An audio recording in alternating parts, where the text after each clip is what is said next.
Hello tout le monde, je suis Kevin Razier et bienvenue dans CKR, le podcast préféré de vos podcasteurs préférés. C'est toujours un honneur et un privilège de pouvoir revoir l'actualité à travers les médias, analyser et se marrer évidemment.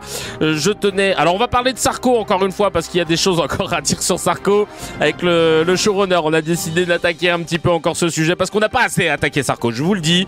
On est en train de le faire passer pour un martyr et ça me rend ouf. Avant ça, je voulais vous remercier pour la force que vous avez donnée au tout premier épisode de Tout le monde le sait, qui est en train de faire un démarrage incroyable. Pour celles et ceux qui n'avaient pas capté, je vous invite à checker sur ma chaîne YouTube principale. Tout le monde le sait, c'est un jeu très simple où deux personnes s'affrontent. Alors pas des gens connus pour une fois, tu vois, ça change. Je pense que ça aussi, ça fait plaisir. On prend des personnes de tous les jours qui vont venir s'affronter dans un jeu où le but est de deviner des réponses aux questions qu'on a posées à des gens dans la street. Ça s'appelle Tout le monde le sait. Je vois qu'il y a plein de commentaires et tout. Franchement, ça fait trop plaisir. Là, je vous mets un petit extrait visuel au moment où je vous parle. Tout le monde le sait. Franchement, le jeu, j'y crois à fond depuis très longtemps. Ça fait 1 an et demi que je suis dessus. On avait fait un premier test qui avait pas marché pour des raisons techniques. Là, on est encore un peu léger en technique. Au niveau du son, mon gars Orphée Loro a réussi à rattraper l'affaire. Donc, c'est pour ça qu'en fait, comme on a dû retravailler les voix parce que on n'avait pas d'ingé son sur place, c'est pour ça que vous avez l'impression qu'on n'entend pas beaucoup de public ou parfois que les rires sont aspirés dès qu'on parle en même temps et tout. C'est parce que on a dû retravailler les voix pour tout nettoyer. Donc, on nous entend bien. Mais évidemment, ça nique un peu l'ambiance. Donc là, on va avoir pour les prochaines sessions quelqu'un. D'ailleurs, Jib, là que vous voyez, qui est avec la casquette rouge, qui a participé au jeu. Et sachez que lui, il est ingé son et qui s'est proposé de nous aider. Donc voilà, c'est ça que j'aime aussi. Eric Picon-Moretti qui est là. Merci beaucoup, Jim. Et franchement, merci pour cette émission. Donc voilà, c'est ça que j'aime aussi avec la Cracks Family et avec ce type d'ambiance. C'est que tout le monde apporte la main à sa pâte. Il y a Jules, que vous connaissez dans le chat, Jules AKM, qui a chauffé le public. Il est là juste derrière, on le voit là, derrière Jib. Il y avait Nouévé qui était là, qui participait aussi dans le public. On avait les modos comme Moz Fennec, Lubiano ou encore Nafta qui étaient présents. Franchement, ça fait trop plaisir de voir que c'est un truc collectif. Il y avait Godwin qui était le photographe plateau qui nous a fait des photos de ouf. Il est venu d'Orléans pour donner un coup de main parce que lui aussi c'est un crack et il voulait apporter sa pierre à l'édifice. Donc franchement, pour toutes ces personnes-là, merci 1000 fois. Angélique qui est venue faire la chargée de production pour pouvoir gérer d'un peu tout, l'arrivée des invités, les contrats d'image, machin. Elle est arrivée sur le tard et pourtant elle a enchaîné. Tout ça, c'est du bénévolat. Moi, j'aimerais que les gens puissent être payés, évidemment. Et pour ça, même la source, Florian Guadalupe, qui a été rédacteur en chef, c'est lui qui a agencé les questions, les réponses, qui a trouvé à chaque fois les petits arguments à rajouter, qui décomptait les points et tout. Bref, c'est un vrai travail d'équipe. Et sincèrement, rien que pour ça, je voulais vous remercier. Et ma chérie Gaëlle Cagnan, qui a géré d'une main de maître, direction de production. Pareil, arrivé sur le tard, elle m'a dit, Kevin, je vois que tu galères, laisse-moi t'aider et tout. Et heureusement, parce que j'avoue, j'étais entre passeport, entre les CKR et tout, et je pensais pouvoir tout gérer, et ma chérie a géré comme d'une main de maître à l'image déjà, parce qu'elle a pu vraiment agencer là le décor, comme vous voyez. C'était pas exactement comme ça, les lumières et tout, parce qu'elle a l'œil pour ça. Elle a même corrigé la colorimétrie pour que l'image soit parfaite. Donc non, franchement, j'ai une alliée de choc. Et l'appart La Villette, qui ont mis les moyens techniques, qui ont mis Monsieur Yao qui était à la réal, et son acolyte Émilie qui ont géré les cadres, et ils ont géré aussi le son. Donc là, pour le coup, la prochaine fois, il y aura quelqu'un derrière la console son. Prince qui nous a mis à disposition le lieu, qui a pas hésité à mettre la main à la poche pour pouvoir rajouter du matos qui nous manquait. Donc vraiment, c'est trop chou. Toute cette équipe pour au final un résultat dont on est fier, et ça va upgrader, je vous rassure. Et je suis sûr qu'on peut le vendre quelque part, ce projet. Évidemment, on va pas accepter tous les sponsors, on va pas commencer à accepter Coca-Cola pour pouvoir faire ce jeu-là. Et puis en plus, il faut pas qu'il se dénature. Tout le monde le sait, c'est drôle parce qu'il y a une patte, parce que c'est un peu piquant, c'est impertinent, etc. Donc on verra les émissions qui sont les chaînes ou les sponsors qui sont prêts à suivre.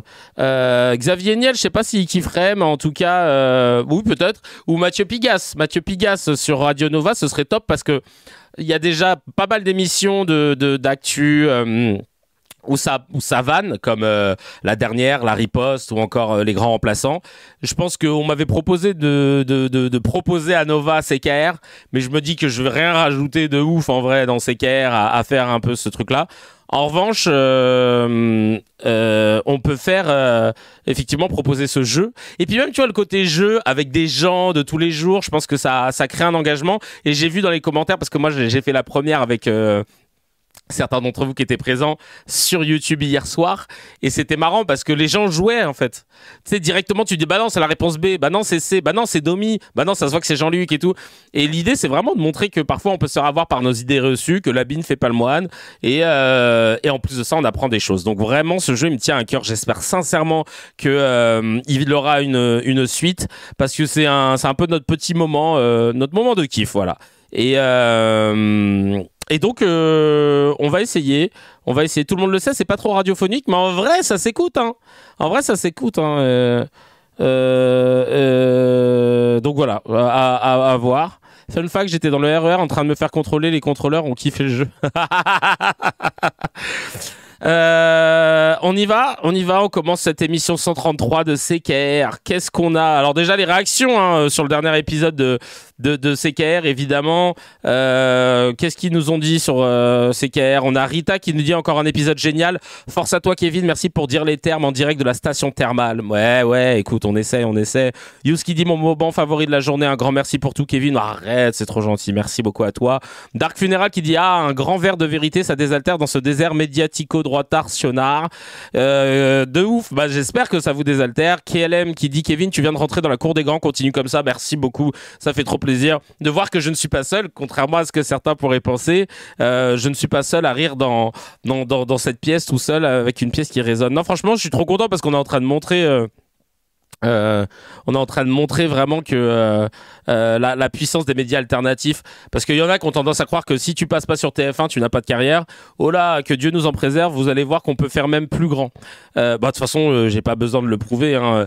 Les Squeezie, Amine, Inox, tous les streamers, même les humoristes comme Wally, comme Hakim ou comme Jamil ou comme Pierre-Emmanuel Barré, etc. nous prouvent le contraire. Et donc voilà. Ensuite on a KO qui dit Nolo est de gauche, le RN est paisible, Ciotti a des dreadlocks, c'est Julien Audou, les proches des compatriotes français musulmans, le monde merveilleux de Pascal Pro sur CNews, c'est extraordinaire. Et l'Arcom, ils sont à la piscine, ils vont lire le dossier après la cantine. Exactement, et c'est ça qui nous rend ouf. Mais bon, en tout cas, nous on continue notre ligne de conduite. N'hésitez pas à soutenir, hein, comme vous le pouvez. S'il y en a qui ont un peu de sous, qui peuvent lâcher 1 euro ou 5 euros par mois, il y a le Tipeee qui est dispo, ou même reprendre un sub sur Twitch si vous avez Amazon. Et surtout, ceux qui n'ont pas d'oseille, parce que les temps sont durs, vous prenez un épisode de la playlist de CKR, vous la foutez. Merci beaucoup Bacléa, ça fait plaisir. Merci Redark, ça fait plaisir, vous êtes là, vous soutenez, merci 1000 fois. Vous prenez la playlist CKR, vous la laissez tourner dans un coin de votre ordi en coupant le son, comme ça se mange là les pubs, et nous ça nous met bien. Merci beaucoup. Allez, on attaque tout de suite avec la petite news HMD, la petite news Hamdoulillah, celle qui fait plaisir. Et d'ailleurs, je voulais vous dire, vous savez que je parlais à pas mal de potes humoristes, et sachez que il y a beaucoup d'humoristes qui ont reçu des messages du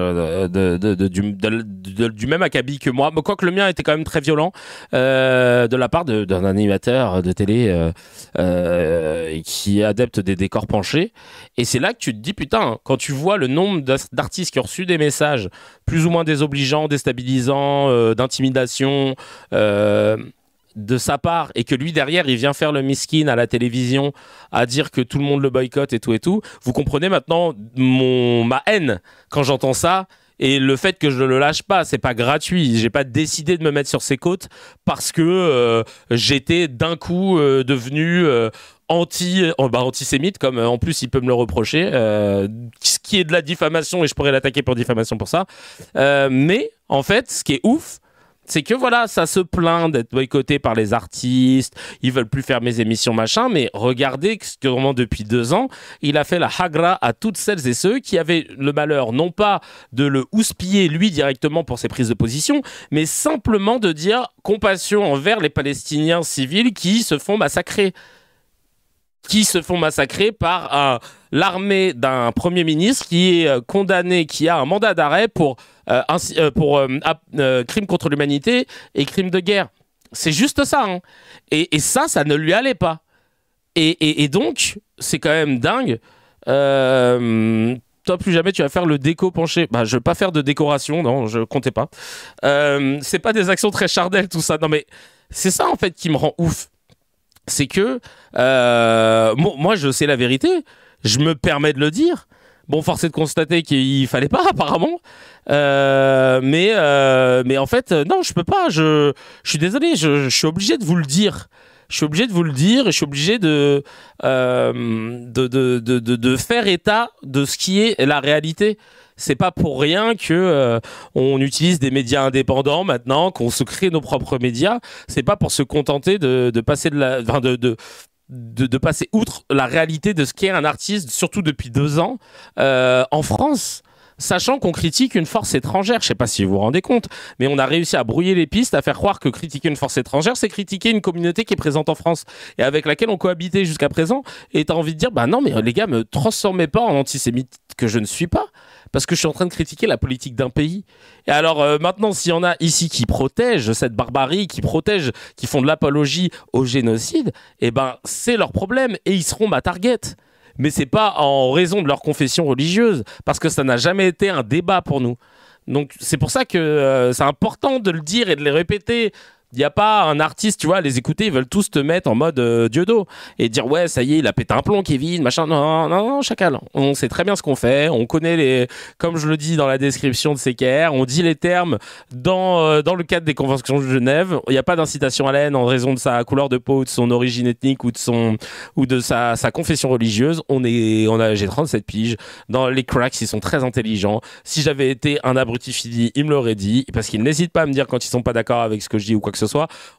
C'est pas une secte avec un gourou. On est juste des gens éclairés qui essayons de se réunir autour de causes communes. Et c'est vraiment ça le plus important.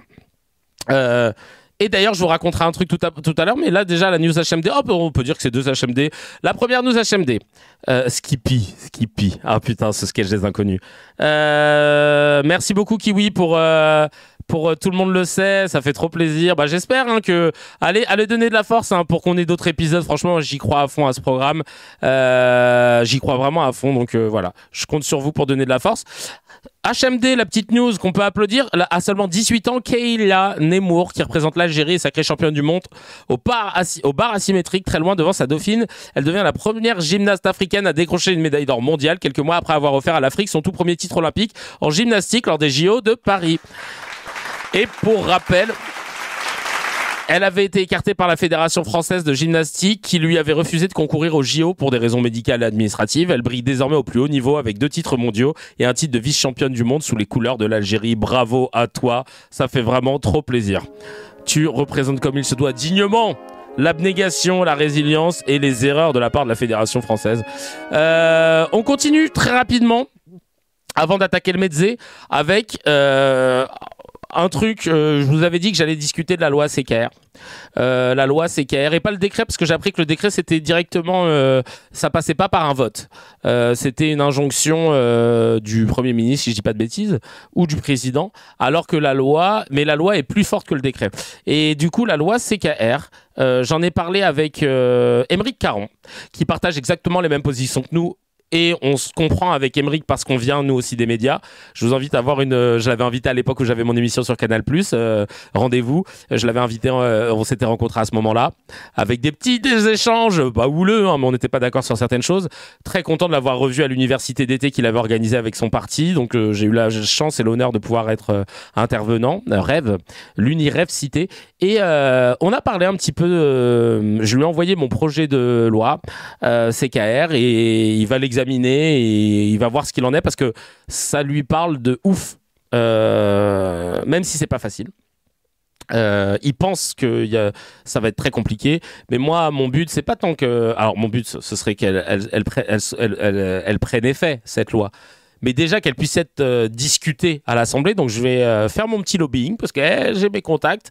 Je vais l'envoyer. Si vous avez des députés vous aussi avec lesquels vous êtes proches ou avec qui vous avez un accès parce que vous discutez régulièrement ou parce que vous êtes proche, vous avez bossé pour eux, etc. N'hésitez pas, je vais vous envoyer sur le Discord la proposition de loi. C'est une ébauche, évidemment, on peut encore la modifier, etc. Mais c'est pour qu'ils puissent comprendre l'essence même de la loi CKR, qui, je le rappelle, a pour but de sanctionner toute personne qui prend la parole dans les médias d'information et qui affirmerait quelque chose sur laquelle il n'a ni source, ni source ou ni source sur laquelle il n'a pas de source et pour ça il a 48 heures pour pouvoir confirmer sa thèse et nous apporter les sources nécessaires, qui doivent être des sources, attention, en provenance d'instituts, de médias ou d'universités reconnus. Ou alors, sinon, il doit s'excuser. C'est rien, hein, tu peux te tromper, donc tu te dis, je retire ce que j'ai dit, effectivement, je n'ai pas les sources qui permettent d'affirmer, tu vois. Et si jamais ils ne le font pas, hop, ça dégage. Enfin non. Premier avertissement, t'as un blâme. Et si tu recommences une deuxième fois, au bout du deuxième blâme, tu es suspendu 12 mois. Et si tu récidives après ta suspension de 12 mois, là, tu as une suspension définitive. Voilà. Donc, autant vous dire, je vais l'envoyer à Léo Mans, tiens. Je vais essayer de l'envoyer à Léo Mans. Parce que je suis en contact avec lui aussi. Et vraiment, cette loi, elle pourrait faire le ménage sur la manipulation d'opinion qui a ensuite un impact négatif sur le public. Parce que je vois, et vous le voyez vous aussi, des gens qui reprennent des arguments tout préconçus qu'ils ont entendus dans les médias, des arguments qui sont faux. Et la loi de Brandolini nous rappelle que l'énergie pour dire quelque chose de faux est asymétrique à celle qui est nécessaire pour pouvoir débunker. Et il y aura toujours plus de monde qui tomberont sur la fake news que sur le démenti. C'est pour ça qu'il faut couper à la source. Donc les journalistes qui auraient peur de oui, il n'y a plus de liberté d'expression, etc., c'est concrètement des journalistes qui ne font pas du journalisme. S'il y a des éditorialistes, des gens de télé qui diraient oui, là on empêche la liberté d'expression, c'est faux. La liberté d'expression, elle a un cadre. Ce cadre, c'est justement ne pas rentrer dans la diffamation ou dans l'incitation à la haine. Quand Éric Zemmour arrive et nous parle de théorie de grand remplacement en 2025, alors que cette théorie est foncièrement fausse, qu'elle n'a aucun ressort scientifique, c'est juste une théorie de Renaud Camus totalement raciste, qui a été mortifère et qui est responsable d'attentats qui ont tué des gens. Je pense que lui, concrètement, qui a déjà eu en plus des condamnations à la justice, etc., doit naturellement être interdit de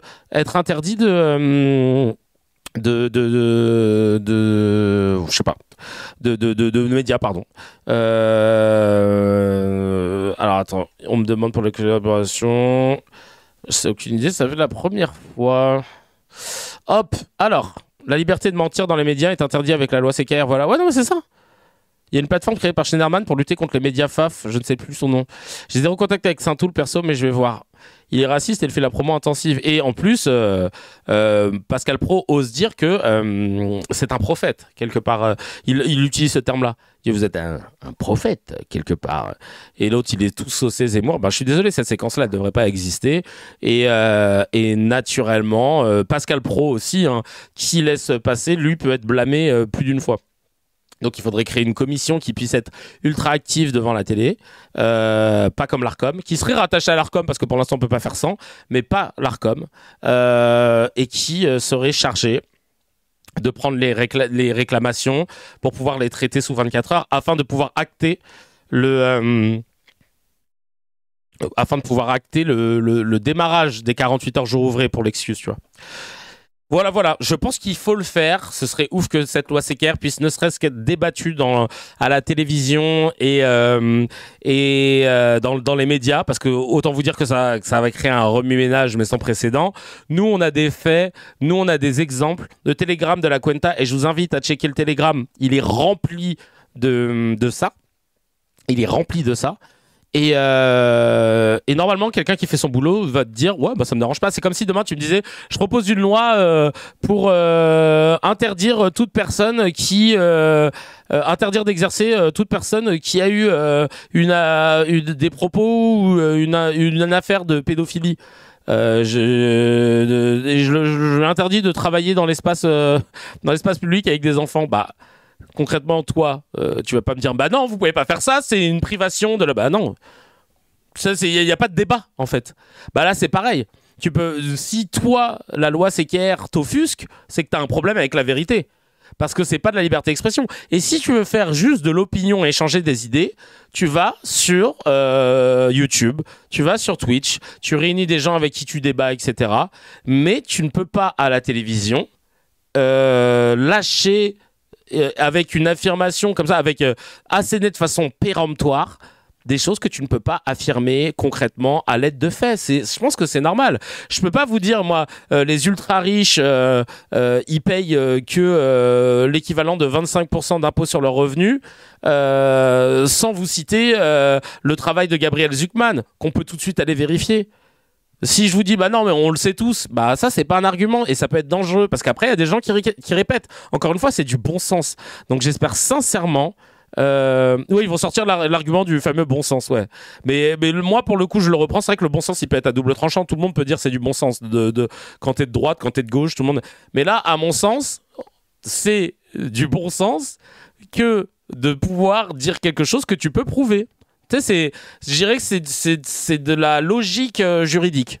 Merci Zoulandeuse, merci, ça fait plaisir. Donc vraiment, cette loi, on va la pousser.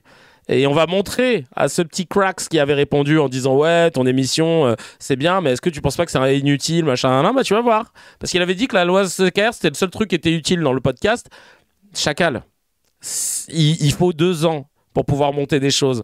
Rome ne s'est pas faite en un jour, au même titre qu'une fleur ne pousse pas en 24 heures. Donc marche après marche, on essaye de faire des trucs, on tente, on discute et c'est comme ça qu'on peut affirmer les choses. Je vais continuer à travailler là-dessus.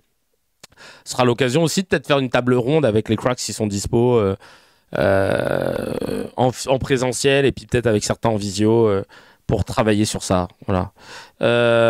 Ouais, c'est surtout du droit et de la défense d'intérêt général. 2 ans et encore, mec, j'ai dû bosser sur la loi qui date de 2020, mon ref.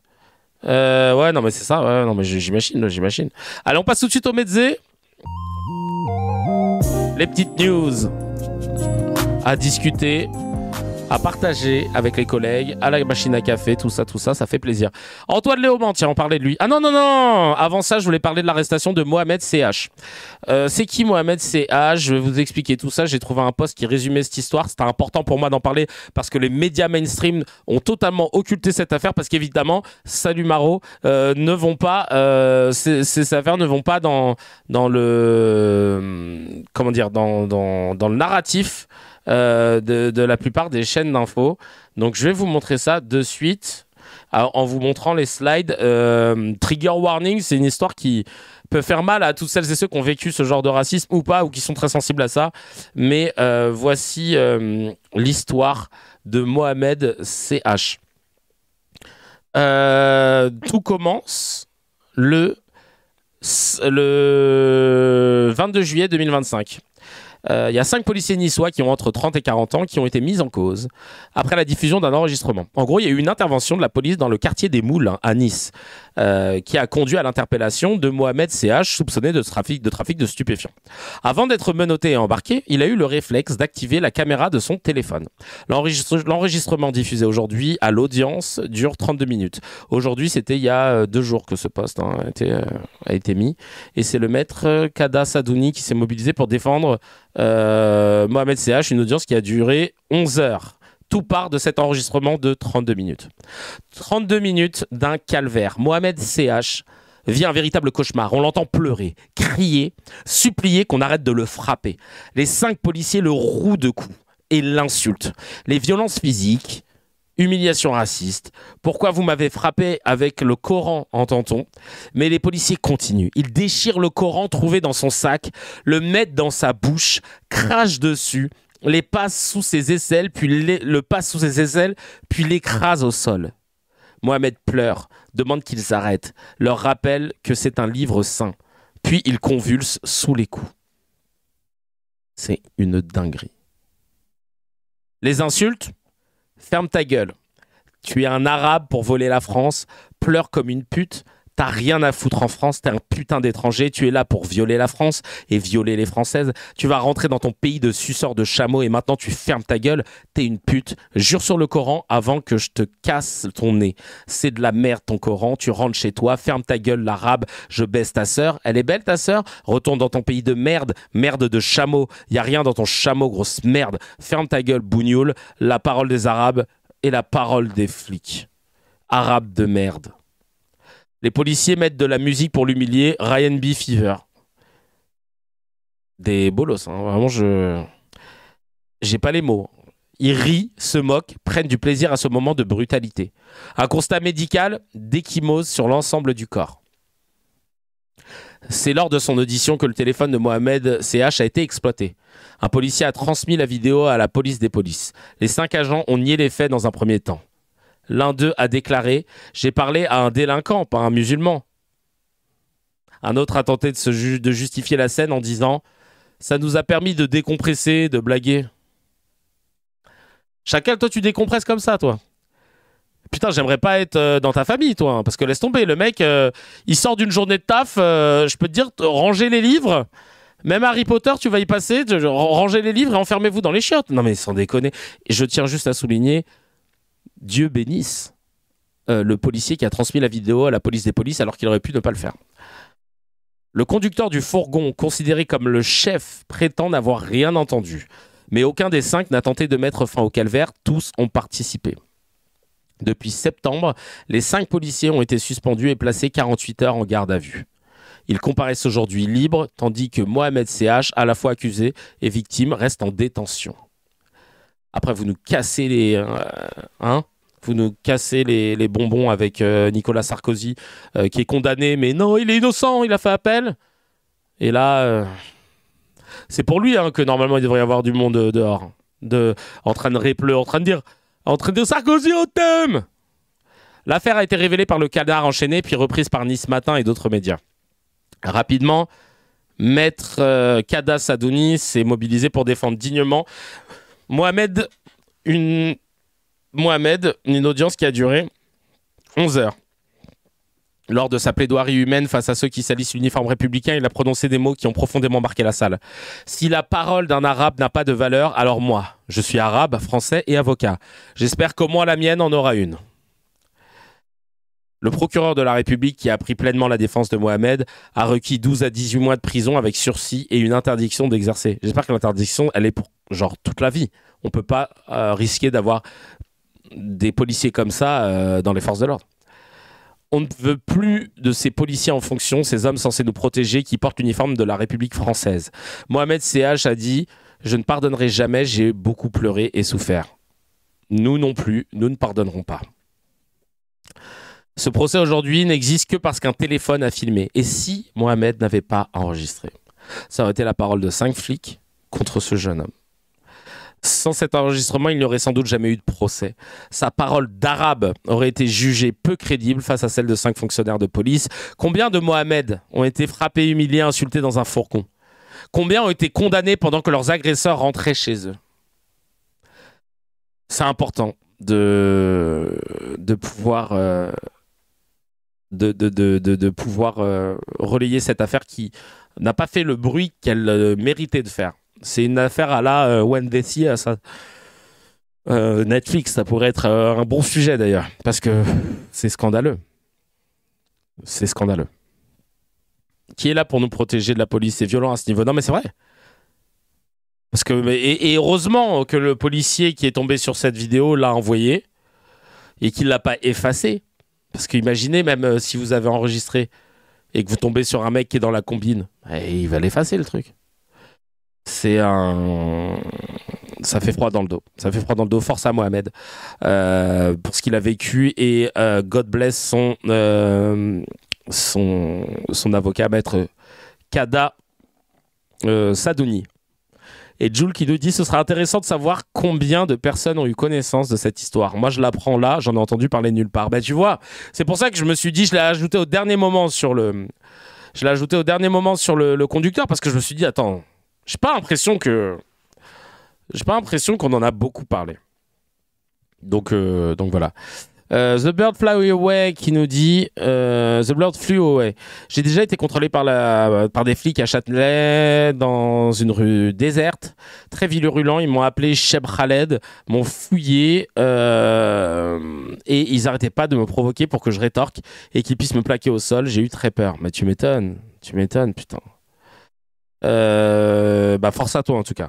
Force à toi. Et mon amène qui dit quand j'étais ado je me suis fait tabasser par 6 flics et quand je suis passé voir le médecin j'étais défiguré, le médecin m'a dit je ne vois rien, tout va bien. Waouh. Parce que même si c'est mal, le policier qui s'est fait taper pendant les manifs, ça a fait des débats pendant une semaine, bien sûr. Et là cette histoire aurait dû faire le même boucan. On demande pas moins ou plus. C'est scandaleux. C'est quoi? Et ce médecin, mais quel FDP, putain. J'espère que le karma se sera occupé de lui. On va regarder une vidéo d'Antoine Léaumont de la fille qui explique le vote d'un amendement qui n'a pas pu être validé à cause de... Je vous laisse deviner. C'était en fait un amendement sur le vote de l'impôt universel ciblé pour lutter contre les paradis fiscaux. Et il manquait une voix pour que l'amendement passe. Même les quelques membres du RN présents ce soir-là l'ont voté, mais c'est les députés socialistes, après leur réunion secrète dévoilée par le Figaro avec Gabriel Attal ce midi, qui tournent complètement le dos à la gauche face à la justice sociale et qui ont décidé de s'abstenir. Bande de... Alors attendez, on a des insultes nickel là qu'on nous avait la dernière fois sorties. Avec leur tête de Pokémon rare mal lavé. Putain, j'adore cette fois. Bon, il m'en faut d'autres là. Mais non, mais vous vous rendez compte, on va écouter ce que Léaumont a dit. Mais je suis choqué. J'en parlais à Gaëlle ce matin, elle était outrée. Bonsoir tout le monde, je sors de l'Assemblée nationale et je veux vous parler de quelque chose d'important qui s'est passé ce soir. On votait un amendement d'Éric Coquerel, président de la commission des finances, pour établir un impôt universel, c'est-à-dire pour éviter qu'il y ait de l'évasion fiscale avec des gens qui vont s'établir à l'étranger pour ne pas payer leur juste part d'impôt. Et cet amendement, il visait les personnes qui gagnent plus de 230 000 euros par an. Donc ça va, ça visait pas les personnes qui vont juste s'établir à l'étranger, non. C'est vraiment les gens qui vont chercher à essayer de fuir l'impôt. Cet amendement aurait pu passer, il a manqué une seule voix, il y a eu 132 voix contre et 131 voix pour. Il a manqué les voix du Parti Socialiste qui s'est abstenu et il a manqué aussi des voix côté en face puisque le Rassemblement National était très absent, il y avait très peu de députés. À une voix près, on aurait pu mettre en place ce soir cet impôt universel et franchement, cet on reste là jusqu'à minuit et qu'à une voix près ça rate, c'est vraiment décevant. C'est une dinguerie, hein. C'est une putain de dinguerie. Ils se foutent de notre gueule. Ils se foutent de notre gueule ouvertement, le PS. Allez nous dire que c'est un parti de gauche qui œuvre pour la justice sociale. Allez nous le dire. Essayez, c'est faux. C'est faux et c'est flippant. Franchement, à gerber, j'ai pas de mots en vrai. À gerber, le PS définitivement enterré. Que le PS soit dissous ou déplacé dans sa couleur politique réelle, à savoir l'extrême bleu. Voilà. Je sais pas quelle couleur pourrait leur correspondre. Le rouge-brun, peut-être. Mais le rouge-brun, c'est pas mal, ça. Franchement, je suis choqué. Je suis choqué de ce qu'ils ont fait. J'ai hâte d'entendre leurs excuses. Moi, j'aime bien entendre les explications. Mais là, c'est quand même assez scandaleux.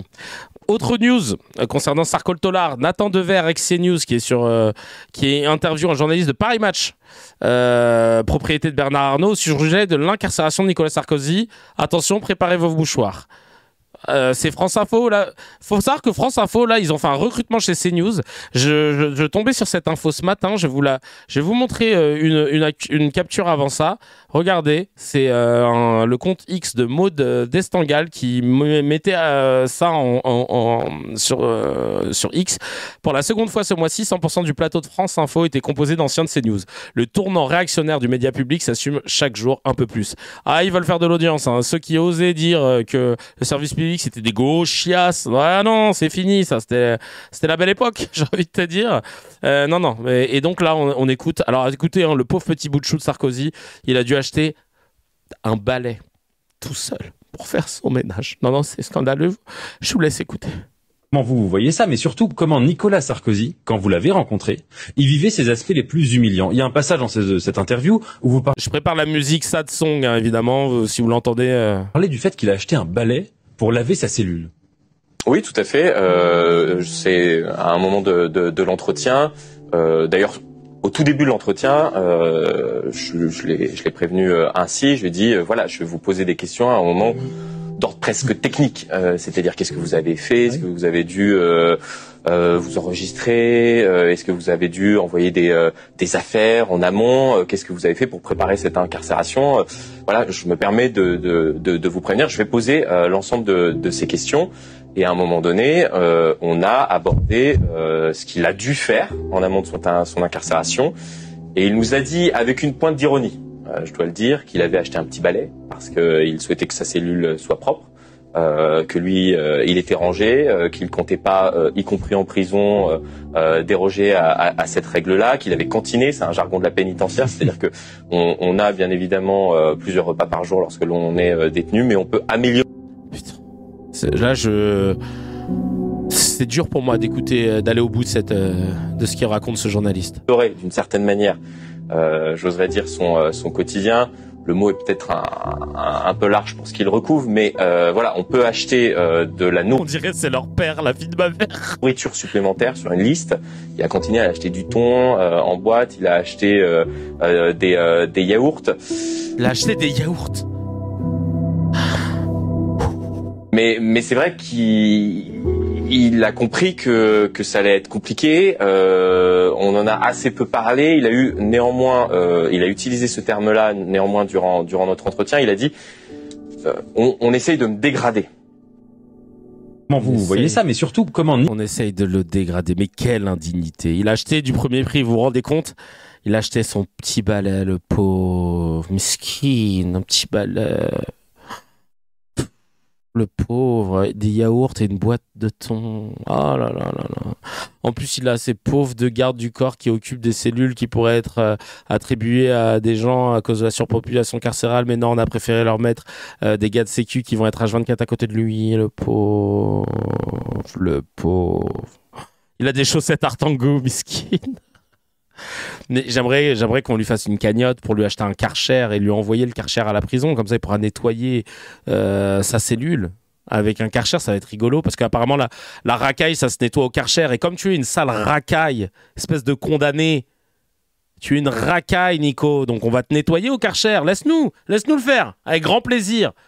Hors de question qu'on s'apitoie sur ton sort. Chacal, paye ce que t'as à payer, tu payes pas assez. Et on sait que tu vas sortir dans pas longtemps. Il est hors de question qu'on s'apitoie sur son sort. Et nous, tant qu'on sera là, on s'amusera à se foutre de ta gueule. Et à se foutre de la gueule surtout des médias qui en font des caisses comme ça. Mais vraiment, mais vous dégoûtez. Mais allez boire de la bétadine pour laver votre cerveau, la vie de ma merde.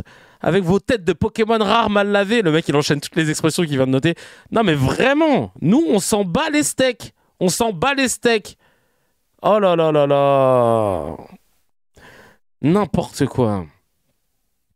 Du travail d'intérêt général, ça aurait été beau quand même. Bah oui, il mériterait de tout faire, lui. Ouais, prison, travail d'intérêt général, aller nettoyer au Karcher les fameux quartiers en question.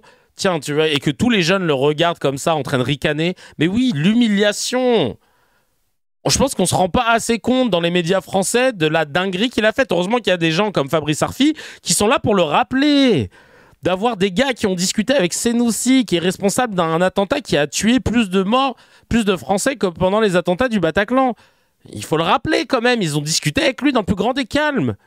Ça a été certifié qu'il y a eu de l'échange d'argent en direction des leurs. Les gars, vous voulez quoi de plus? Non, c'est une dinguerie. Une dinguerie. Allez, on passe à Viktorovitch, ça va nous faire du bien, parce que lui, il pourrait nous énerver. D'ailleurs, je vais vous mettre le lien de son livre Logocratie là, en commentaire.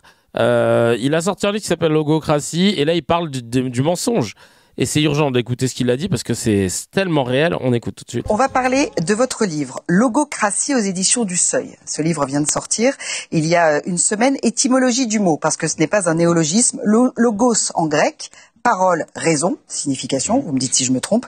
Kratos, pouvoir. Logocratie signifie littéralement le pouvoir par la parole ou même le gouvernement par la parole. Alors, c'est un terme qui n'est pas nouveau, qui n'est pas moderne du tout, parce qu'il a été employé par Solzhenitsyn ou encore Hannah Arendt, Paul Valéry, pour décrire un régime où le langage a plus de pouvoir que les actes, où la parole menace l'action. Est-ce que c'est le diagnostic que vous posez sur notre démocratie actuelle?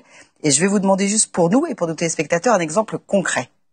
Oui, absolument, vous l'avez très bien défini. La logocratie, effectivement, c'est une pratique du pouvoir. Une pratique du pouvoir dans laquelle ceux qui disposent de la parole officielle, donc nos gouvernements, se décident à utiliser le mensonge comme un mode banal de communication. Au fond, la logocratie, c'est le mensonge au pouvoir. Et dans ce livre, Logocratie, je démontre, je crois, deux choses. La première, c'est que quand le mensonge s'empare de la parole gouvernementale, il corrompt les racines de notre démocratie. C'est ce qui se passe aux États-Unis avec Donald Trump. C'est ce qui se passe au Brésil avec Bolsonaro. C'est ce qui s'est passé en Grande-Bretagne avec Boris Johnson. Ça, c'est la première chose que je crois démontrer. La logocratie, c'est une menace directe pour tout notre idéal démocratique. La deuxième chose que je démontre, c'est que cette logocratie, elle n'est pas qu'à l'étranger. Elle s'est imposée également en France à partir de 2017. C'est l'une des conclusions du livre. Emmanuel Macron, dans notre pays, même si ça a été mal identifié, a utilisé le mensonge comme un mode quotidien de communication au même titre que Boris Johnson, Bolsonaro, Donald Trump. Très bien, merci de le préciser. On le savait, mais c'est bien de mettre des termes et des concepts précis sur ce qu'on ressent. Tu sais, c'est pour ça que c'est important, c'est d'avoir des docteurs comme Viktorovitch qui puissent appuyer et certifier nos ressentis, ou Dr H aussi qu'on embrasse, et peut-être bientôt Dr Razi. Ah, attendez, tranquille, mais normalement moi ce mois-ci je suis censé savoir si je peux entamer mes démarches de comment ça s'appelle, de VAE pour intégrer un master en sociologie des médias. Bon, ça c'est moi qui le vulgarise comme ça, mais c'est parcours, c'est un Infocom sur un parcours analyse médiatique, culture et société. Donc le docteur K est en train d'arriver, sachez-le. Le docteur K est en train d'arriver. Parce que je pense que je vais être vraiment à ma place dans ce master-là, et peut-être après aussi enchaîner avec le doctorat. Comment, je sais pas, mais en tout cas ça me tient à cœur de le faire. Mais comme ça au moins, tu vois, je pourrais vous donner des concepts, et je théoriserai aussi les miens, et ça peut être intéressant en fait, en vrai. Mais voilà, nous on taffe, on se laisse jamais abattre.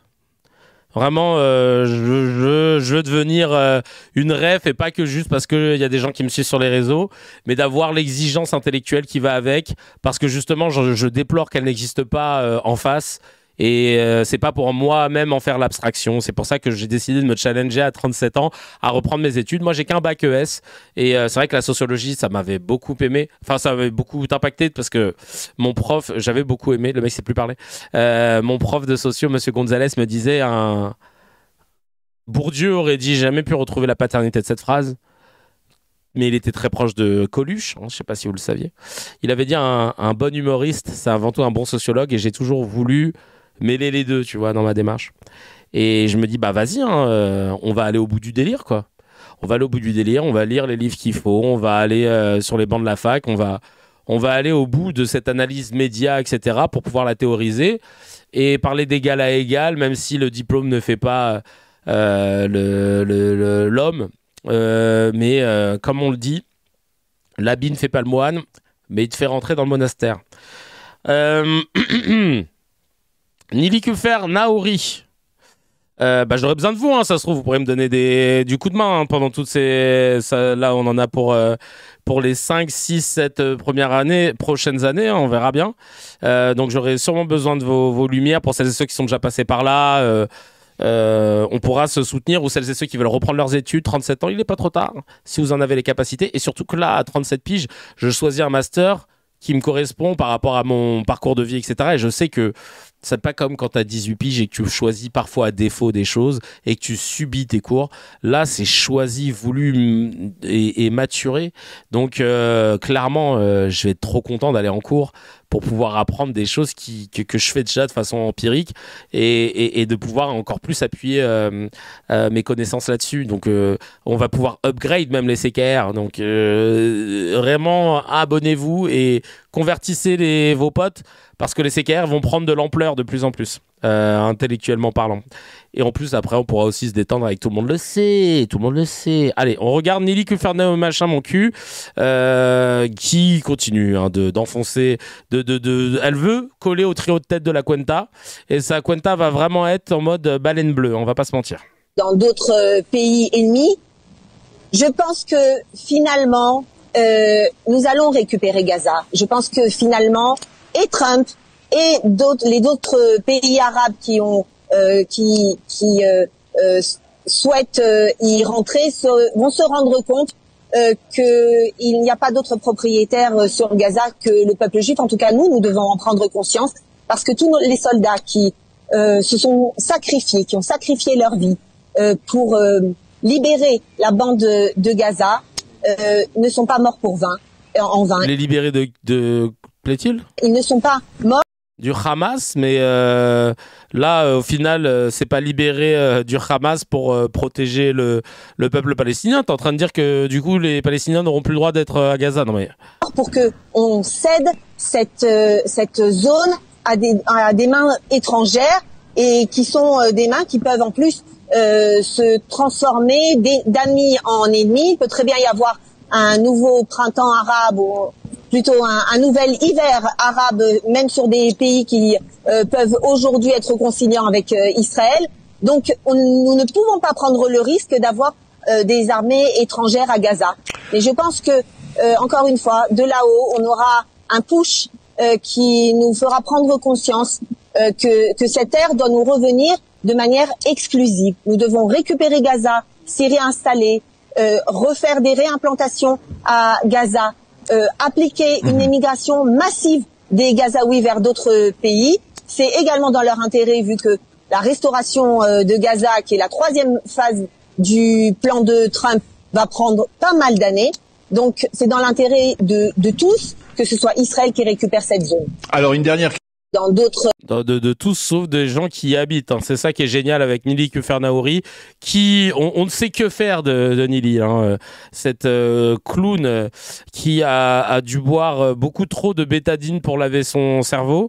Vraiment, je ne sais que dire. Comme le dit Jeanne Nordique, cette femme a du sang sur les mains par la manière dont elle a commenté ce massacre et pas que, dans sa capacité à avoir même concrètement bloqué l'aide humanitaire et de s'en être vanté en plus. C'est ça le pire. Non, franchement, c'est une dinguerie. L'entendre m'insupporte tellement, vaut mieux que j'arrête d'être... non mais c'est ouf. Non mais c'est dingue. Hein. Honnêtement, elle se rend pas compte. Hein. Elle met un pied sur le sol français. Et de toute façon, il y a une plainte qui a été déposée contre elle pour apologie du génocide, si je dis pas de bêtises, ou crime contre l'humanité. Et pour la Cuenta, on la lâchera pas non plus. J'ose espérer pour elle qu'elle ne compte pas voyager en France, parce que le jour où la Cuenta se met en place, une fois qu'on aura le tampon certifié de la CIJ qui nous dira qu'effectivement il y a bien eu un génocide à Gaza, la Cuenta, la commission de la Cuenta, mais ça va être du petit lait. On va aller chercher tout le monde, la prix, la zonzon. Il y a Leïla qui dit dans les commentaires comment... Quand on est aussi stupide et haineuse, tu ne peux sortir que de la merde, de ce qui te sert de bouche. Marseille qui dit c'est de la boue qui sort de sa bouche, rien de plus. Le Gigi qui dit la définition de la dignité, la vraie. Et El Nueve qui dit comment on peut donner encore de la parole à ce genre de personnes. Les hommes descendent des singes. Elle, visiblement, c'est une nouvelle espèce. L'Homo imbecilius, avec pour ancêtre des vampires. Oh! Alors ça... Ah, ils l'ont pas coupé une seule fois. Bah oui, non, mais ils se régalent. Alors là, putain, ça c'est parfait. Mais en France, on va rien lui faire. Mais non, attends que la Cuenta arrive. Je pense que c'était... ça devait être sur I24. Elle est plus du tout invitée sur les médias français. Smotrich, le ministre d'extrême droite des Finances en Israël. Belzébuth Smotrich. qu'on peut qualifier de terroriste, d'ailleurs, parce qu'il avait fait un attentat, il avait voulu faire un attentat contre Netanyahou, si je dis pas de bêtises, ce qui est drôle aujourd'hui. Attendez, je vérifie ça avant de vous balancer l'extrait. Hop, parce que lui, c'était vraiment un extrémiste. Après l'attentat palestinien qui a coûté... Ah oui, non, c'est ça. Attends, hop, je vais vous dire... Attentat. Ouais, non, mais c'est ça, ouais. Non, mais c'est un malade. Je suis en train de regarder, mais oui, il a vraiment tenté. À l'époque, il était suprémaciste. Enfin, il est toujours. Et du coup, lui, il ne comprenait pas Isaac Rabin, tout ça. Hop, Belzébuth, Smotrich, attentat. Terroriste. Hop. Qu'est-ce qu'on a ici? Tiens, il y a un article de l'UMA qui explique. Ah oui, Itamar Ben-Gvir et Bezalel Smotrich sont deux ministres d'extrême droite. Ah merde, non, il faut payer l'article. Ah, je pourrais pas aller. C'est un documentaire que j'avais vu qui avait été diffusé, je crois, par Arte. Pouf, pif, pouf, pam. Et en fait, eux, à l'époque, ils étaient proches de... Enfin, c'était pas proche, je vais pas faire ma Caroline Forrest. C'était vraiment le bail de Belzébuth. Déjà, le blason dit non, c'est Belzalel, mais c'est moi qui l'appelle Belzébuth. Hein. Ils étaient à fond sur... un gars, le mec, il avait un portrait d'un gars qui avait fait un attentat contre des Palestiniens, tu vois, il avait ça dans son bureau. Non, mais c'est une dinguerie, lui, hein. Vraiment, il était vraiment dans des groupuscules très, très intégristes. Et là, en fait, ce qui s'est passé, c'est qu'il a voulu défoncer l'Arabie Saoudite et se moquer d'eux en disant qu'ils aillent dans le... Bah, vous allez voir. Le ministre israélien des Finances a insulté l'Arabie Saoudite ce jeudi.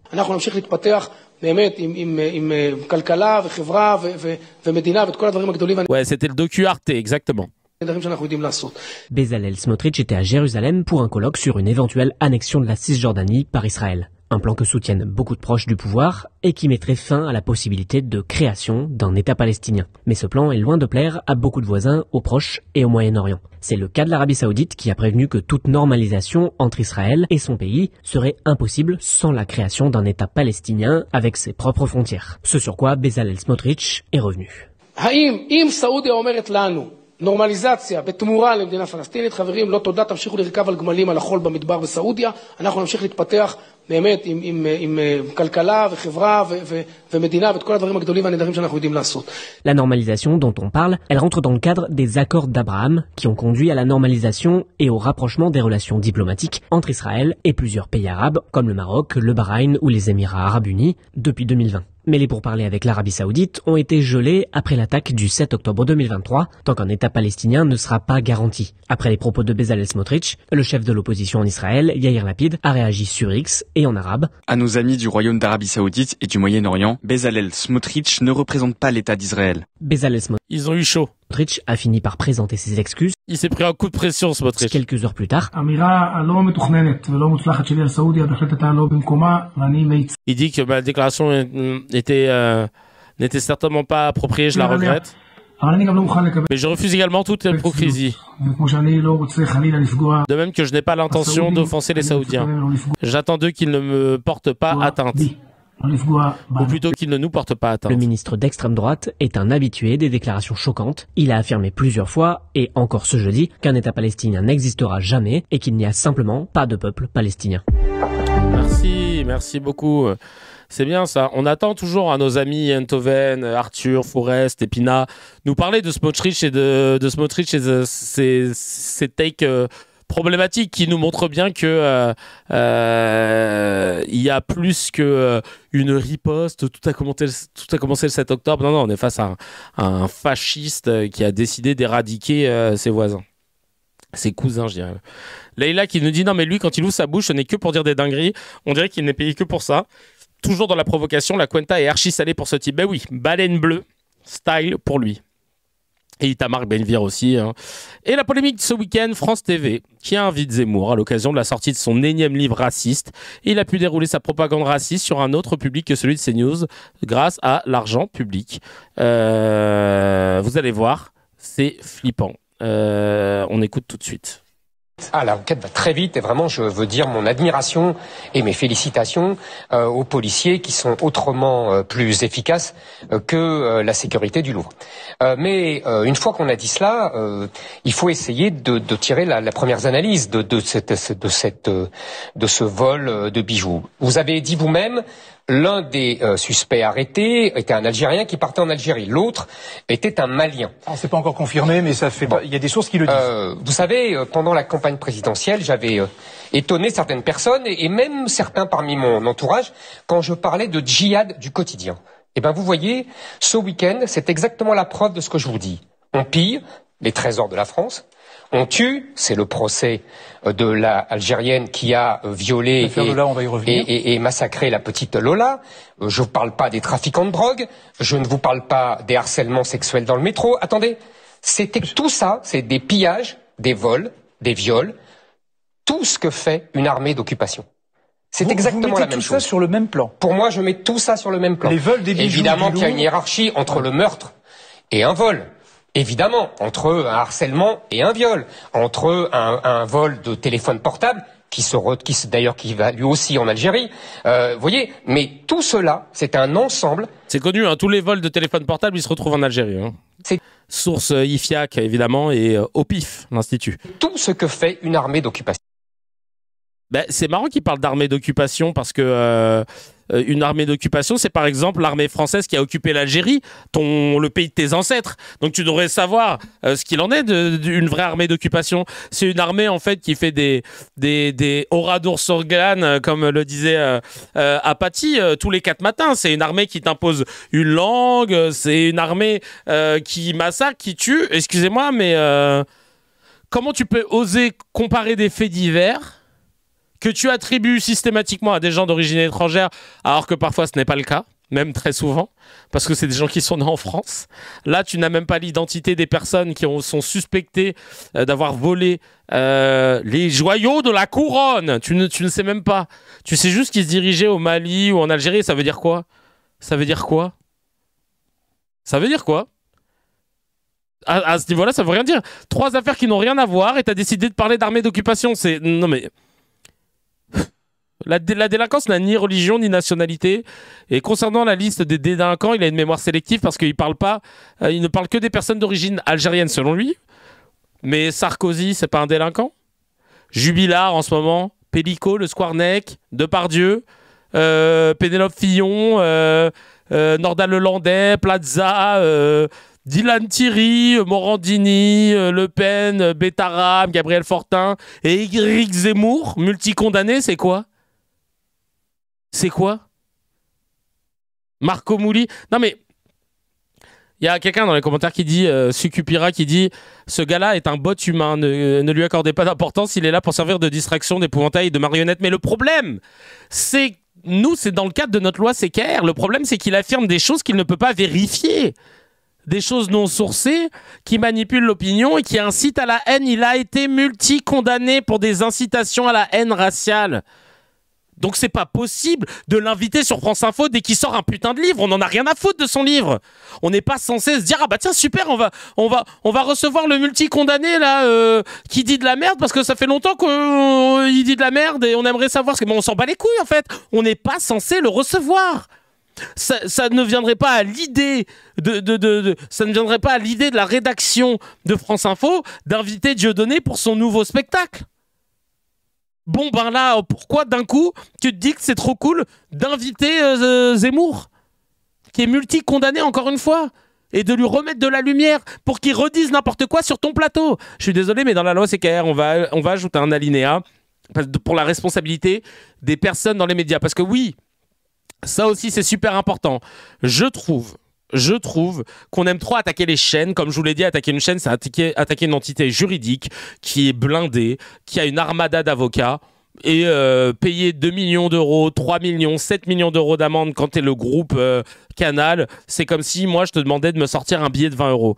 Il faut attaquer les gens décisionnaires et responsables, les gens à la rédaction en chef, les gens à la programmation et les nommer. Il faut que les gens arrêtent de se cacher derrière l'entité parce que sinon c'est trop facile.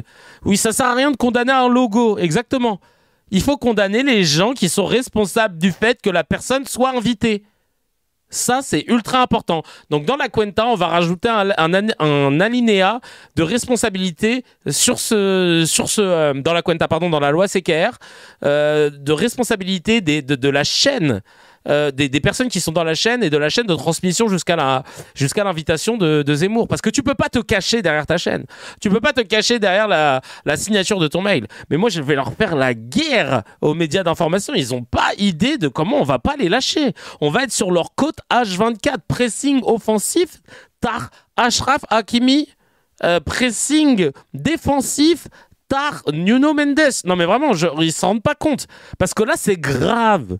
C'est trop grave pour qu'on ne dise rien et qu'on laisse passer ça sur un service public. C'est trop grave. Parce qu'il y a des gens qui regardent et qui reprennent les arguments de quelqu'un qui les sort tout droit de son fiac. Et ça, on peut pas l'accepter. Vraiment, ici, on analyse les médias et on parle de l'actualité à travers l'analyse des médias. Bienvenue à toi. Tu es dans CKR. Et bien sûr, sur le même thème, Bompard dit les termes en direct de la station thermale sur les dangers de l'extrême droite qui tue la France. On va écouter ça tout de suite. Alors, qu'est-ce qu'il nous dit, Bompard ? 93% des meurtres qui ont été commis ces dernières années aux États-Unis par des extrémistes ont été commis par l'extrême droite. Vous pourrez vérifier ce chiffre. Et en France, qui tue en France? Qui a tué Jamel Benjebala l'année dernière, si ce n'est le représentant d'un groupuscule d'extrême droite? Qui a tué Hichem Miraoui cette année dans le Var, si ce n'est une personne qui avait des idées racistes et des idées d'extrême droite? Qui a tué le rugbyman argentin monsieur Aramburu en France il y a quelques années, si ce n'est des groupuscules d'extrême droite? En France, c'est l'extrême droite qui tue. Et à un moment, ce serait bien que ce travail de démonstration y soit fait, parce que vous me présenterez quelqu'un qui a été tué par un militant de la France Insoumise, vous le trouverez pas, parce que la France Insoumise, elle mène ses batailles politiques par les voies démocratiques, tout simplement. Merci Manuel Bompard, basé comme jamais. Ox, pour ta proposition d'alinéa, une personne condamnée à certains délits haine raciale complotiste n'a plus le droit de parole publique pendant X années. Je crois que je l'avais mis dans la proposition de loi, mais je vais checker en direct. Tac, la loi CKR. Je vais rajouter un alinéa pour préciser tout ça. Ouais.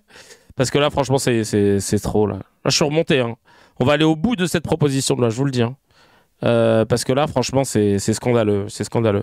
Il faut qu'on la mette en place. Tu peux pas venir comme ça, dire du monde. Le pire, c'est que ça existe en soi. Mais comme c'est pas appliqué, on est obligé de renforcer le truc, de renforcer la responsabilité des diffuseurs et des gens qui travaillent pour ces chaînes, qui ont eu je dirais, une largesse, un laxisme qui, à mon sens, doit être sanctionnés, parce que ces gens sont bien payés, sont très bien payés, pour au final maintenant laisser des gars, à l'époque on disait qui étaient dans le PMU, venir parler à heure de grande écoute. Non, c'est insupportable. Courgette masquée sur Telegram qui nous dit: j'entends déjà Pascal Pro dire non mais pardon, s'ils étaient dans leur pays, on ne les aurait pas tués. Non mais tout le monde le sait, mais l'immigration est là encore la raison.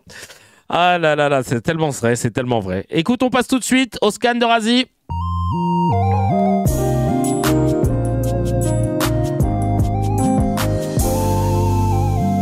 Bienvenue sur le scan. Merci à tous pour la force que vous avez donnée à Tout le monde le sait. Tout le monde le sait. La première émission de jeu que j'ai lancée sur la chaîne hier et qui fait déjà un super démarrage. Merci mille fois à toutes celles et ceux qui ont donné de la force. Déjà à Jib et Lucie qui ont participé, mais aussi à l'appart La Villette qui nous a laissé tourner. Que ce soit à la Réal, Monsieur Yao, ma chérie Gaëlle Cagnan qui a géré la prod comme jamais. Angélique qui l'a suppléé. et Godwin qui est venu d'Orléans pour prendre des photos, des magnifiques photos qui nous ont servi de ouf en fait.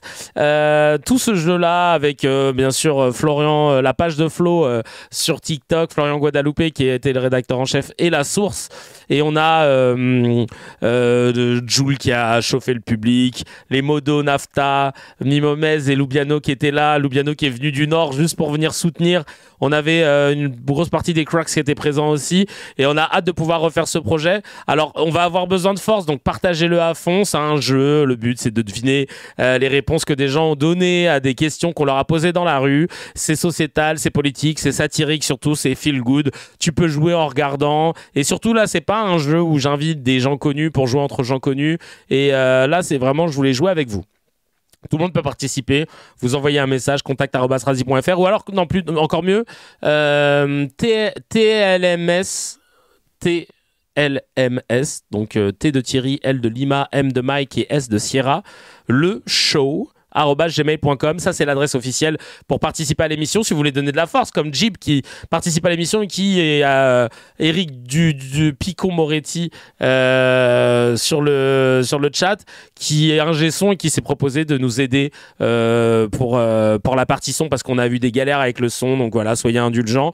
Voilà, toutes celles et ceux qui ont voulu aider bénévolement, ça fait plaisir. Et si vous avez en tête un sponsor qui serait prêt à nous suivre mais sans nous dénaturer, parce que nous on a envie d'être piquant, d'être satirique, si vous avez en tête quelqu'un qui est prêt à mettre un billet sur la table pour qu'on puisse faire d'autres épisodes, parce que, et j'ai oublié Baba de la compagnie Avolo qui a été un street host incroyable, ce travail de charbon toute la journée à trouver des pépites, à dénicher les gens, à les faire parler et tout. Non, franchement c'était un truc de ouf. Orphée Loro qui nous a rattrapé le son parce qu'il y avait des gros problèmes de son à la base, et désolé si j'en oublie des gens qui ont participé à l'émission, mais en tout cas voilà, même si on peut avoir des monteurs et tout, parce que j'en ai passé des heures et des heures à devoir monter toutes les vidéos, à devoir dérusher, etc. Alors, le tout en étant sur passeport, en même temps la pièce de théâtre et en faisant les CKR. Non, c'était chaud, on fait ça bénévolement, mais on fait ça avec le cœur et vous nous le redonnez avec les vues, donc merci 1000 fois. Et j'ai vraiment hâte de pouvoir installer ce jeu comme vraiment le rendez-vous. C'est l'émission du peuple où ça se marre, on imite des gens ensemble, on s'amuse et c'est le plus important. Non, Baba il a fait un boulot de ouf, franchement force à lui aussi parce que c'était pas évident, c'était la première fois qu'il faisait ça, qu'on puisse aussi leur donner de la force à la compagnie Volo. Ils sont sur Twitch d'ailleurs et c'est sur YouTube déjà, vous pouvez aller checker sur YouTube, donc vraiment je compte sur vous. Merci beaucoup ma chérie d'avoir mis l'adresse. Ah oui, c'est point le show, je savais plus si c'était attends, je vais l'épingler. Si vous voulez participer, c'est hop.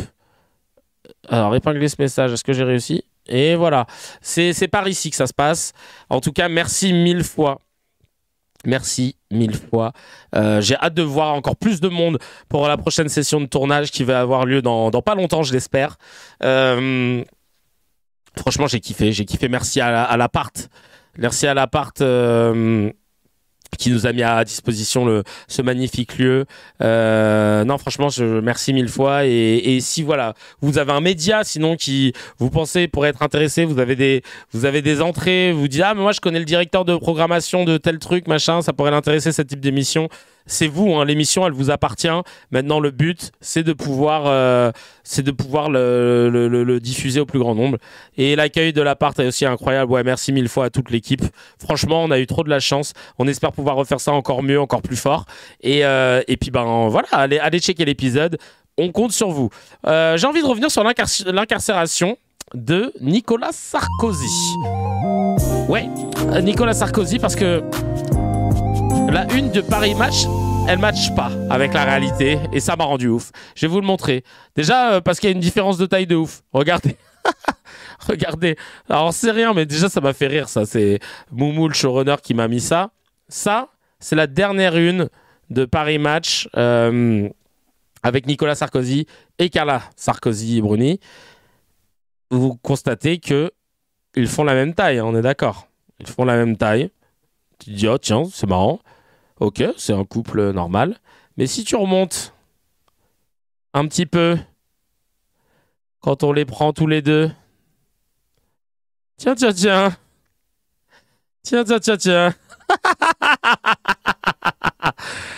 Il y a quand même un petit problème de ratio d'image là. Comment t'arrives à ça alors que alors qu'ils sont côte à côte? C'est ridicule. C'est ridicule. Frérot, t'es plus petit que ta meuf, qu'est-ce que tu veux que je te dise? T'as pas choisi de faire cette taille, elle a pas choisi de faire cette taille. On se croirait dans Love is Blind, là, quand l'autre il a demandé à sa future femme, il y a moyen que tu mettes pas de talons parce que les autres ils vont se foutre de ma gueule. Mais là, frère, tu crois qu'on peut pas vérifier? Il est ridicule. Ah, c'est pas un balai qu'il a acheté, c'est une balayette, je te jure. Ah oui, elle marchait dans le caniveau. Bah oui, ils vont dire ça. Non, mais c'est parce que c'est le trottoir. Ouais, ils l'ont fait marcher bien bas. Hein. Ah non, mais c'est un délire. N'importe quoi. Le montage qu'ils ont fait. Tu sais, on dirait un montage quand tu voulais rigoler et que tu as grandi ton gamin pour qu'il ait la même taille que le bébé, il ait la même taille que son papa ou que sa maman. Bah là, ça fait la même chose. Non mais n'importe quoi. Vraiment, c'est ridicule. Voilà, je voulais juste commencer déjà par cette manipulation signée par Image qui a décidé de jouer le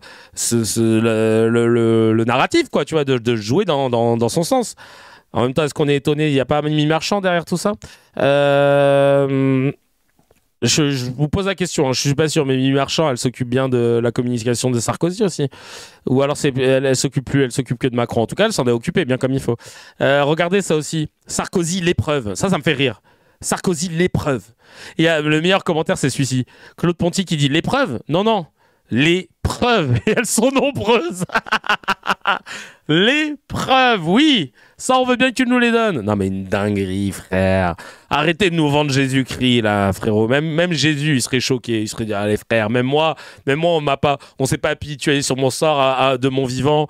Et là, t'es en train de nous faire ça. Ouais, non, mais c'est n'importe quoi, frère. Oh là là. Bref.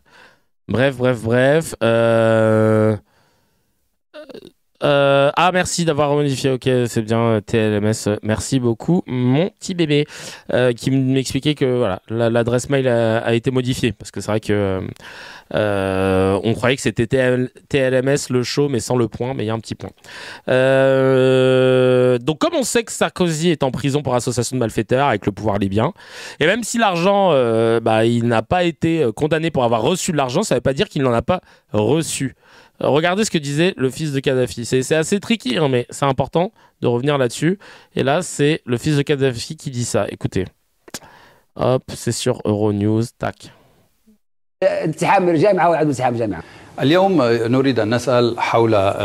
France fut le premier pays à reconnaître le Conseil national de la Révolution. Que pense le régime du président Sarkozy?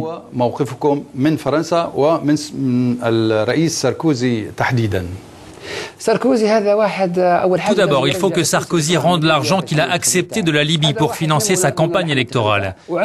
C'est nous qui avons financé sa campagne et nous en avons la preuve. Nous sommes prêts à tout révéler. La première chose que l'on demande à ce clown, c'est de rendre l'argent au peuple libyen. Nous lui avons accordé une aide, mais il nous a déçus. Nous avons tous les détails, les comptes bancaires, les documents et les opérations de transfert. Oh shit! Holy shit! Ah ouais, ça dit direct les termes. Hein. Et si on revient encore un peu en arrière, en 2005, Nicolas Sarkozy, qui est ministre de l'Intérieur, il va à Tripoli rencontrer Mouammar Kadhafi. C'est vrai que ça, il faut pas le... Tente pendant des jours, le colonel Kadhafi aura donc reçu Nicolas Sarkozy dès sa descente d'avion. Kadhafi, à nouveau fréquentable, ça tombe bien. La France a besoin de lui pour stopper les clandestins africains. Si on veut contrôler... C'est pas mal, hein, les canapés là, sous les tentes. ...choses sur la Méditerranée, on a besoin, avec l'Algérie, avec le Maroc, avec la Tunisie et avec la Libye, d'une coopération. Sinon, on ne pourra rien contrôler. Des côtes libyennes, l'Italie, l'Europe ne sont qu'à 100 km. Donc déjà, on voit que le gars, il s'était déjà... Ça, c'est ouf, hein, quand même. Il est allé le rencontrer, quand même, chacal. Alors, tu veux dire, oui, c'est dans le cas de son taf, machin, hein. Et à un moment, il faut une aparté, il s'isole, sauf que c'est enregistré. Et c'est le traducteur de Kadhafi qui raconte. Continuer de laver le huc de Sarkozy, à dire, ouais, le miskin, il a rien fait. Il veut le déstabiliser. Le mec, il a 1000 enquêtes sur le dos. Il y en a pour lesquelles il a déjà été condamné. Il y en a d'autres, il y a eu des non-lieux. Il y en a d'autres, c'est en cours. Et t'as envie de dire, bah ça fait beaucoup quand même pour quelqu'un qui a toujours été innocent, qui a jamais été dans des problèmes. Bah, je sais pas, Hollande, est-ce qu'il a la même chose? Est-ce qu'il a la même chose, Chacal? Est-ce que Macron, il a les mêmes enquêtes? Ils en ont, hein, mais est-ce qu'ils en ont autant? Donc à un moment, tu peux te dire, donc c'est pas lié à lui parce que c'était le président ou quoi que ce soit. Non, non, non. Le mec, il était comme ça déjà même avant d'être même avant d'être président. Donc tu peux pas lui lécher le huc comme ça. Non, mais je suis désolé d'être vulgaire, mais c'est insupportable de voir cette déférence vis-à-vis des médias et de la plupart des soutiens politiques, franchement, et des personnalités. Quand l'autre, là, il dit non, mais alors moi, j'ai pas tout compris, mais je crois qu'il est innocent, hein, c'est ça? Frère, j'ai pas tout compris, c'est ton gars sûr. Bref. Kadhafi voulait parler à l'Assemblée nationale, mais il n'a pas eu le droit. Mais bon, on lui a sorti le tapis rouge quand même, c'est ça qu'il faut pas oublier aussi. Hein. Et le colonel Kadhafi, au deuxième jour de sa visite, était donc reçu en fin de matinée à l'hôtel de Lassay, la résidence du président de l'Assemblée nationale. Il souhaitait s'exprimer dans l'hémicycle, cela lui a été refusé. Une rencontre avec les députés a été organisée, mais ils sont nombreux à avoir préféré la politique de la chaise vide dans l'opposition comme à l'UMP. Thierry Curtet, Patrice Brugère, Olivier Robert. Tambours, trompettes et tapis rouges. Mouammar Kadhafi passe en revue la garde républicaine. Elle salue. Sabre au clair en grand apparat. Le leader libyen souhaitait être reçu à l'Assemblée nationale. Il n'aura pas droit à l'hémicycle devant les députés, mais tout de même à l'hôtel de Lassay, la résidence privée du président de l'Assemblée. Un entretien, puis une rencontre avec quelques parlementaires de la majorité. Une heure au cœur du symbole de la démocratie française pour le colonel au pouvoir depuis 1969. Ça reste un régime très musclé. Et qu'en même temps, depuis 15 ans maintenant, la Libye a donné toute une série de gages afin de revenir dans le concert des nations. Je crois que l'intérêt de la stabilité de la Méditerranée, c'est d'avoir une Libye ancrée à nos intérêts plutôt que l'inverse. Mais de nombreuses chaises sont restées vides ce matin. La visite divise jusque dans les rangs de la majorité. Et je crois que cette réception est tout à fait inopportune et bien sûr je n'y serai pas. Donc que le gouvernement reçoive et que le gouvernement reçoive avec tous les efforts qu'il a l'habitude de faire, je peux comprendre, ça m'enthousiasme pas mais je comprends. Le président de la République reçoit, certes, mais la place de Kadhafi n'est pas à l'Assemblée nationale. Aucun député de l'opposition n'a assisté à la réception. Question de principe. On est des rapports avec d'État à État. Mettons, lui, déroule le tapis rouge, alors que cet homme est un dictateur. Oui, mais il a de l'argent. Il a de l'argent, Marie-Georges. C'est ça que t'as pas compris.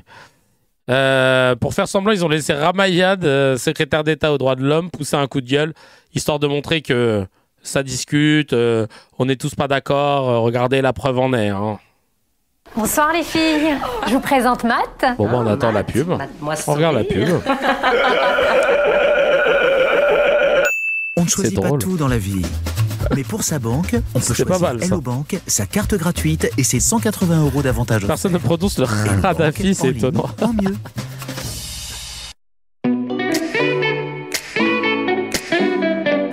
Retrouvez votre programme avec la CASDEN, la banque coopérative de la fonction publique qui rassemble déjà 2 millions de sociétaires. Ah bon, on va voir son coup de gueule. Raj, qui est d'origine libyenne, nous avait fait son petit descriptif de Kadhafi. Il n'était pas en odeur de sainteté avec tous les Libyens.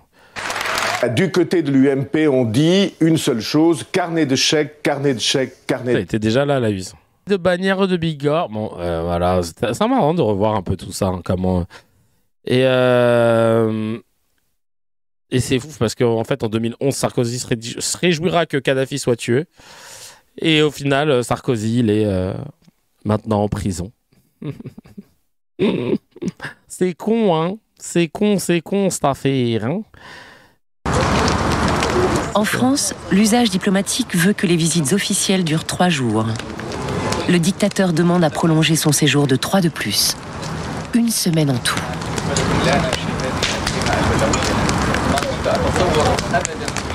Je ne dis pas qu'il s'est invité, mais il a demandé à rester à Paris et on lui a accordé, bien évidemment, puisqu'on souhaitait que cette visite lui soit agréable. À chaque jour, il inventait un nouveau sujet de préoccupation.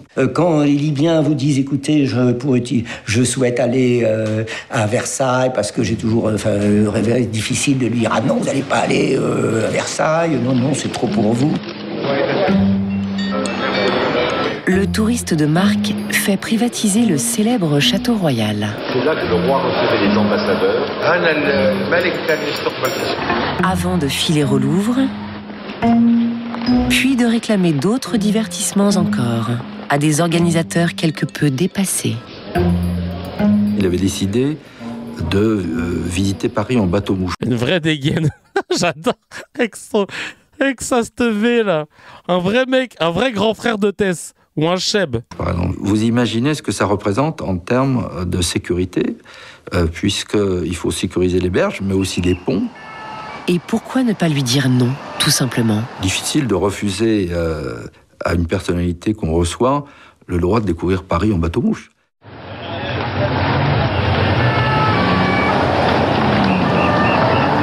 Parti à la chasse à Rambouillet. J'étais pas chasseur moi-même, puisqu'il n'y avait qu'un seul fusil, c'était celui de Kadhafi. Mais les services de sécurité étaient en place depuis 9h du matin. Il est parti chasser un élan ou quoi, le frère? Est-ce qu'il y a un endroit où... Est-ce qu'il y a un endroit où je pourrais chasser du cerf, ou j'ai appris qu'il y avait un zoo à Vincennes. Pour bloquer au moment du passage du convoi. Le convoi est arrivé vers 12h30, 1h.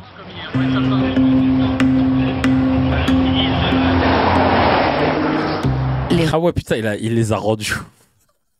Un Canadien. Rue bloquée exaspère les Parisiens. Ah, il a bien payé tout ça après, je te jure.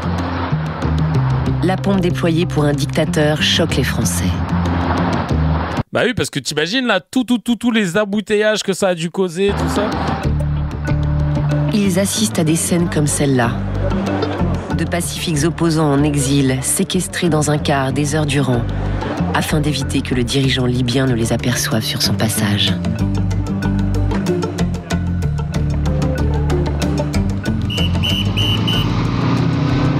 Les plus sidérés sont les proches des 170 victimes de l'attentat commis sur ordre du dictateur contre un avion français en 1989. Ce jeune homme y a perdu son père. On n'oublie pas. Imaginez dans 10 ans, le président américain qui reçoit Ben Laden à la Maison Blanche et qui lui fait signer des contrats.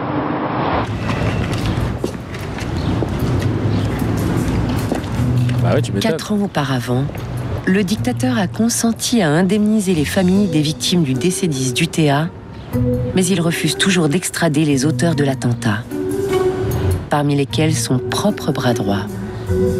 Abdallah Senussi.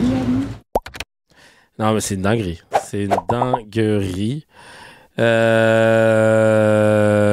il l'a payé, hein. Il l'a payé parce qu'on est parti en guerre. Enfin, ils ont envoyé la France en guerre, hein. On ne voulait pas. Ils l'ont buté. Et merci en tout cas pour la suite, hein, parce que derrière, on a vu ce qui s'est passé. Donc, voilà. Franchement, et aujourd'hui, Sarkozy est en prison. On espère qu'il y restera le plus longtemps possible. Mais c'était important de revoir un petit peu toutes ces images pour se rendre compte à quel point... Chacal, il n'était pas tout blanc, notre Sarko, on le sait très bien, mais il y a quand tu regardes les médias en ce moment, tu as tendance à l'oublier. Enfin, ils ont tendance à vouloir nous le faire oublier. Allez, on va passer au no comment. Le no comment.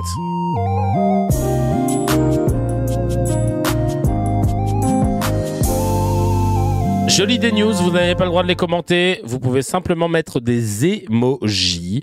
Moi non plus, je dois me garder de commenter tout ça. On passe en emoji directos. Je sais pas s'il y a quelqu'un qui l'a sous la main, le truc emoji. Sinon, je le fais. Il y a un modo qui peut... Ah, merci Nafta. T'es 2 spies. Allez, c'est parti. Ah bah non, bah du coup, Red Dark, il a désactivé. Merci.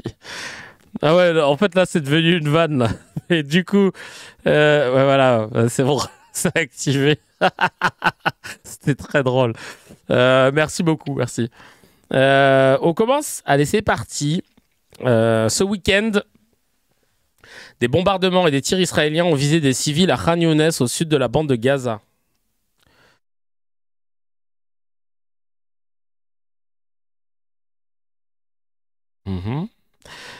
Des colons israéliens ont incendié plusieurs maisons palestiniennes au nord-est de Jérusalem.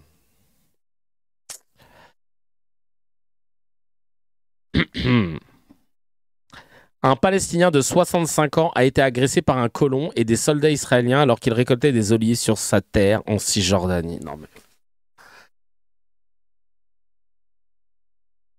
Oh purée de pommes de terre, mais c'est pas vrai ça. Allez, c'est bon, on passe au miel là parce que waouh, ça me... Là, il nous a fait une spéciale, le showrunner. Hein.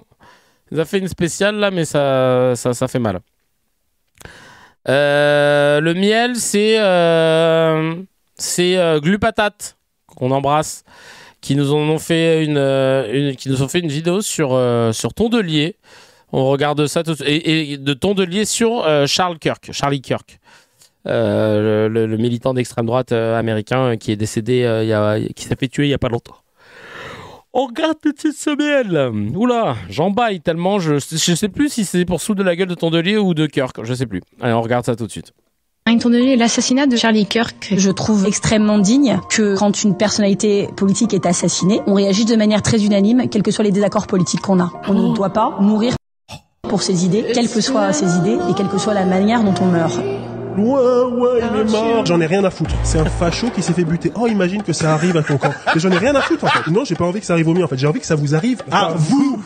Pas à moi, en fait. Cette espèce de surmoi libéral qui consiste à penser qu'il y a une espèce de symétrie entre les deux camps, ça me donne envie de gerber. Faut se mettre à la place des autres, ou bien c'est ça le fonctionnement de la démocratie. Non, c'est une asymétrie totale entre les nazis et nous. Oui, c'est le cercle de la violence. Mais elle est là. Elle est déjà là. Et que les discours que Kirk diffusait induisaient cette violence. On arrête la violence, mais c'est pas toi qui décides de l'ennemi. Si Trump a décidé que tu es l'ennemi et qu'il t'envoie les drones, il t'envoie les drones, en fait. Ouais. On peut pas à la fois avoir le discours sur le retour du fascisme, si on le prend au sérieux, on peut pas se dire que c'est une bonne idée de ne pas posséder d'armes à feu. Il va falloir à un moment donné passer à l'autodéfense. C'est la manière des Black Panthers. Il s'agit pas d'aller rafaler des chemises noires au hasard, etc. Quel est notre avantage à cultiver cette culture de la victimisation et de la pseudo-non-violence qui n'est que l'acceptation de la violence de notre ennemi? On se dit, de toute façon, tout ce qu'on peut faire, c'est implorer la mansuétude de l'adversaire, tu vois. Si tous ces nazis commencent à chialer sur le cadavre de ce type, peut-être que c'est un petit peu une bonne nouvelle.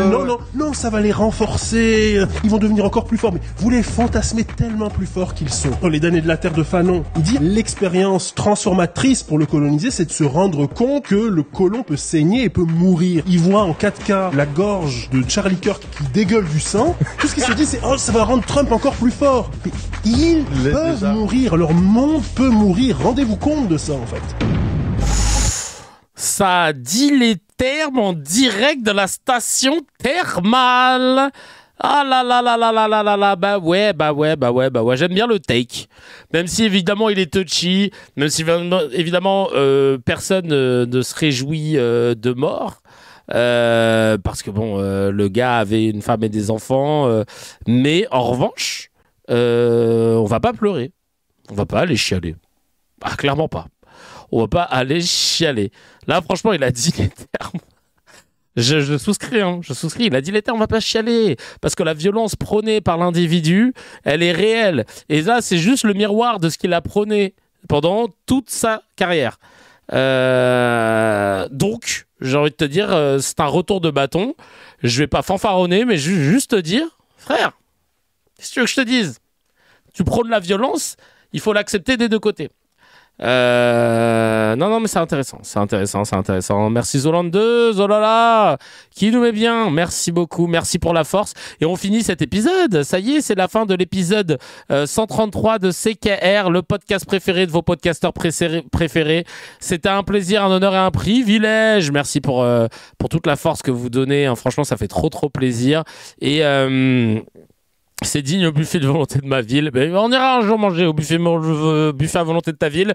On se dit à rendez-vous demain, même heure, aux alentours de 11h30 midi, pour l'épisode 2 de l'épisode 2 de la semaine, hein, l'épisode 134 très exactement. C'est toujours un plaisir de pouvoir papoter avec vous. Prenez soin de vous, passez une bonne journée et à très vite. Ciao.